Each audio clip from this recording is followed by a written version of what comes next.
The Blessed Sacrament Masked Reader. Miss Hagan sent a message with a very special task. We should record a poem, but use a filter as a mask.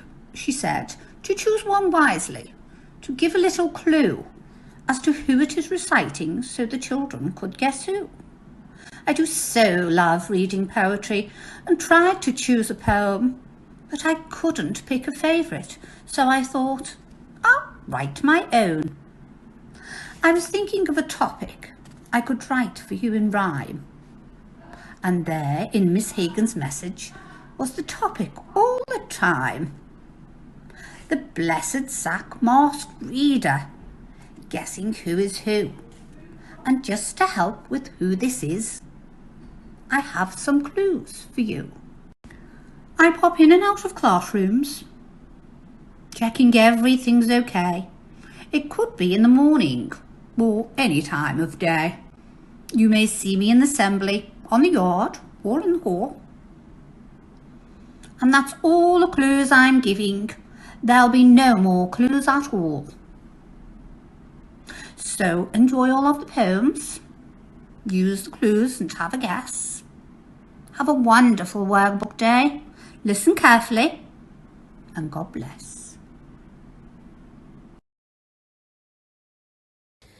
As soon as Wolf began to feel that he would like a decent meal, he went and knocked on Grandma's door. When Grandma opened it, she saw the sharp white teeth, the horrid grin, and Wolfie said, "May I come in?" Poor Grandmama was terrified. "He's going to eat me up," she cried. And she was absolutely right. He ate it up in one big bite, but Grandmama was small and tough, and Wolfie wailed, "That's no enough. I haven't yet begun to feel that I have had a decent meal." He ran around the kitchen yelping, "I've got to have a second helping," then added with a frightful leer, "I'm therefore going to wait right here till little Miss Red Riding Hood comes home from walking in the wood." He quickly put on Grandma's clothes. Of course, he hadn't eaten those. He dressed himself in coat and hat. He put on shoes, and after that he even brushed and curled his hair, and then sat himself in Grandma's chair. In came the little girl in red. She stopped, she stared, and then she said,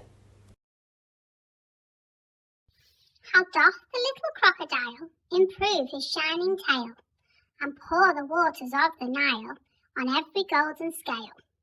How cheerfully he seems to grin, how neatly spreads his claws, and welcomes little fishies in with gently smiling jaws." Shadows on the wall, noises down the hall. Life doesn't frighten me at all. Bad dogs barking loud, big ghost in a cloud. Life doesn't frighten me at all.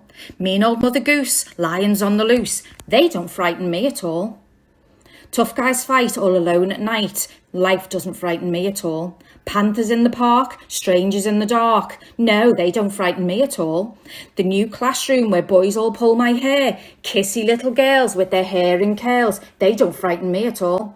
I've got a magic charm that I keep up my sleeve. I can walk on the ocean floor and never have to breathe. Life doesn't frighten me at all. Not at all. Not at all. Life doesn't frighten me at all. The moon's a big white football, the sun's a pound of butter, the earth is going round a twist, and I'm a little nutter. I dreamt I grew a money tree outside in my yard.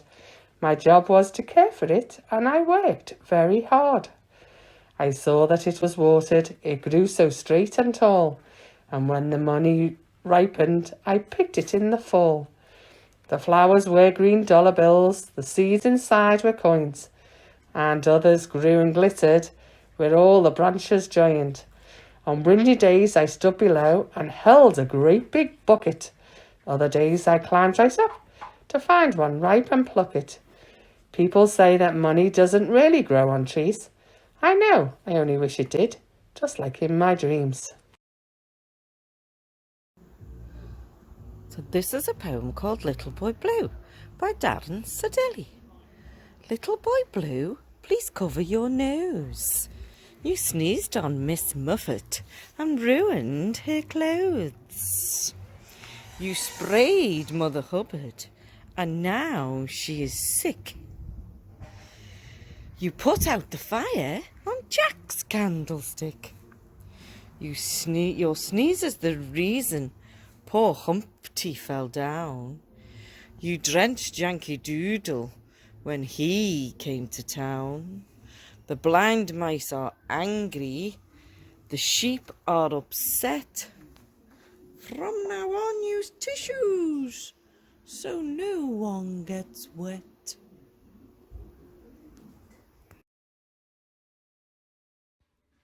Eat your dinner, your last chance. Do the dinner lady dance. Get your dinner, your last chance. Do the dinner lady dance. Get some moody in the crowd. Blow your whistle really loud. Always shouting in the hall. Stop your crying when you fall. Tell you off, tell your lies. Hands on hips and scolding guys. Love to jump in when you fight. Wear a coat that's not far too tight. Start to panic in the rain. Dinner ladies, they're insane. Play a game and they will spoil it. Won't let you go to the toilet.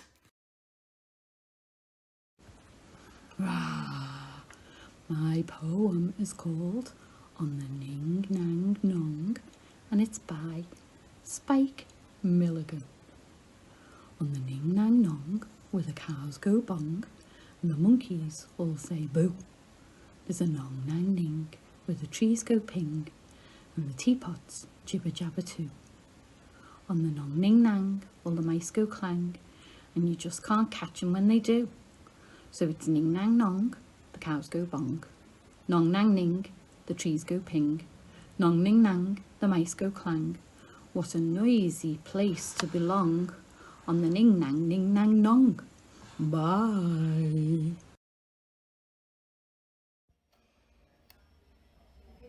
Our school lunches are so bad. Eating this just makes me sad. None of this weird food is delicious, and all the lunch ladies are malicious. The chocolate cookie is the best, but it's really hard to digest. This idea is great big flop, and will never be on top. Scary teachers scream, eat up! But how do I drink from the dirty cup? I don't have a packed lunch, so I'm not so lucky. All the food's in super mucky. I cannot cope with even half. In maths class, I might barf on my graph. I always think, what's that on my plate? This is the stuff I really hate. But I do quite like fish and chips, even if ketchups burns my lips. Dog for all seasons. Some like San Diego, where the weather's always great. I prefer the seasons that we have near our Great Lakes. In winter when I walk my dog, it's freezing, but we go. He sticks his head in snowbanks and his face lifts up the snow. When spring is here, the leaves sprout forth. My dog is such a pain. He dashes out and tromps into the puddles in the rain. The summer's warm and humid, and the sun shines hot and bright. I take my dog out walking in the coolness of the night. When autumn comes, we really like the brisk October breeze. We crunch the leaves together as they float down from the trees. Some like San Diego say it has the perfect weather, but we prefer 4 seasons. That's my dog and I together. I can read on a boat, I can read with a goat, I can read on a train, I can read in the rain, I can read with a fox, I can read in a box, I can read with a mouse, I can read in a house, I can read here or there or anywhere. Hello children, one of my favourite books is called Feet in the Clouds. I love it so much because it describes the type of real life adventures that I love to have. The first chapter is called A Hard Place. So I'm going to read you a little clip from the first chapter. It's very dramatic. Okay. Something has happened to me. For more hours than I can remember, a storm has been screaming around me. For more hours than I can remember, I have been running or trying to run in the mountains. Now I am lost, utterly lost.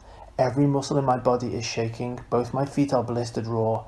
Every joint aches, and my last reserves of warmth and strength are gushing away like steam.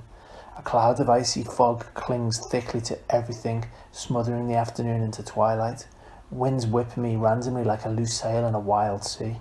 Obscure horrors gust through it, hailstones, dark shapes, hints of lightning, great explosions of rain.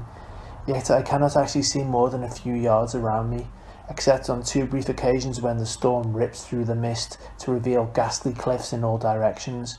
My map and my local knowledge insist that such cliffs cannot possibly be here. and yet here they are. So that's just a little clip. I just love the dramatic description of the scenery and the dilemma, the difficult situation that the person is in.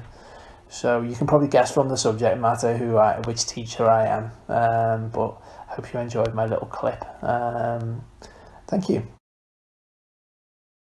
No animal is half so vile as Crocky Wock the crocodile. On Saturdays he likes to crunch 6 juicy children for his lunch, and he especially enjoys just 3 of each, 3 girls, 3 boys.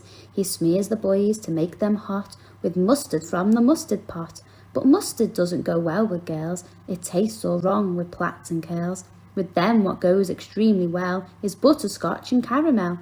It's such a super marvellous treat when boys are hot and girls are sweet. At least that's Crocky's point of view. He ought to know, he's had a few. That's all for now, it's time for bed. Lie down and rest your sleepy head. Shh, listen, what is that I hear? Galumphing softly up the stair. Go lock the door and fetch my gun. Go on, child, hurry, quickly run. No, stop, stand back, he's coming in. Oh, look, that greasy greenish skin, the shining teeth, the greedy smile. It's Crocky Wock the crocodile.